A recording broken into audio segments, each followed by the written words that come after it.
किसी का बेटा तो किसी की पत्नी है प्रत्याशी। प्रत्याशी चयन में नेताओं की भूमिका भी कसौटी पर। दांव है दिग्गजों की साख। लोकसभा की 25 सीटों वाले राज्य राजस्थान में भले ही सियासत के धुरंधर कहे जाने वाले दिग्गज नेता खुद चुनावी मैदान में नहीं है, लेकिन उनकी साख सीधे तौर पर दांव पर लग गई है। दरअसल कई सीटों पर बड़े नेताओं के पुत्र, पत्नी या रिश्तेदार मैदान में है। कुछ अन्य सीटें नेता के गृहनगर या टिकट में भूमिका को लेकर स्वतः ही उसके नाम से जुड़ गई है। ऐसे में परिणाम के बाद जीत का सेहरा इन्हीं के सिर पर रखा जाएगा, तो हारने का ठिकरा भी इन्हीं के सिर पर फूटेगा। तो आइए जानते हैं किन दिग्गजों की साख दांव पर लगी है। झालावाड़ 12 से दुष्यंत के सामने पूर्व मंत्री प्रमोद जैन भैया की पत्नी उर्मिला जैन भैया मैदान में। ऐसे में ये सीट सीधी भैया की प्रतिष्ठा से जुड़ी है। चूरू सीट पर भी भाजपा के नेता राजेंद्र राठौड़ और कांग्रेस प्रत्याशी राहुल कसवा के बीच तनातनी की खूब चर्चा है। राठौड़ का टिकट विधानसभा चुनाव में चूरू से कटा तो इसमें कसवा की भूमिका के आरोप लगे। लोकसभा में भाजपा ने कसवा का टिकट काट दिया तो वे कांग्रेस में आ गए।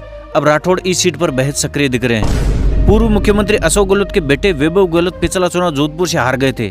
कांग्रेस ने उन्हें इस बार जालोर से उतारा है। गहलोत वैसे तो पूरे प्रदेश में दौर कर रहे हैं, लेकिन उनका फोकस जालोर में ही है। वैभव गहलोत जोधपुर में 5 लाख से अधिक वोट पाने के बावजूद भाजपा के गजेंद्र सिंह शेखावत से करीब 2.5 लाख वोटों से हार गए थे। सचिन पायलट दौसा और टोंक सवाई माधोपुर सीट पर सचिन पायलट की चर्चा है। दौसा से मुरारीलाल मीणा और टोंक से हरीश मीणा, दोनों के टिकट में सचिन की राय निर्णायक रही थी। गुर्जर बाहुल्य होने के कारण दोनों पर जीत का दबदबा सचिन पर है। वसुंधरा राजे पूर्व मुख्यमंत्री वसुंधरा राजे के पुत्र दुष्यंत सिंह झालावाड़ 12 सीट से फिर मैदान में है। वसुंधरा राजे पूरी तरह से इस सीट पर सक्रिय है।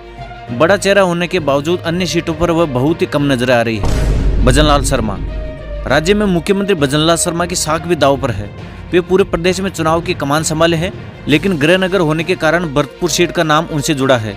इस सीट पर इस बार भाजपा ने चेहरा बदलकर रामस्वरूप कोहली को टिकट दिया है। गोविंद सिंह डोटासरा कांग्रेस के प्रदेश अध्यक्ष गोविंद सिंह डोटासरा का गृह अध्यक्ष सिक्कर है। इस सीट पर पहले उनके खुद मैदान में उतरने की चर्चा थी, लेकिन कांग्रेस ने यहां मार्क्सवादी कम्युनिस्ट पार्टी से गठबंधन किया है। समझौते में उनकी राय निर्णायक रही और अमराराम को टिकट मिला।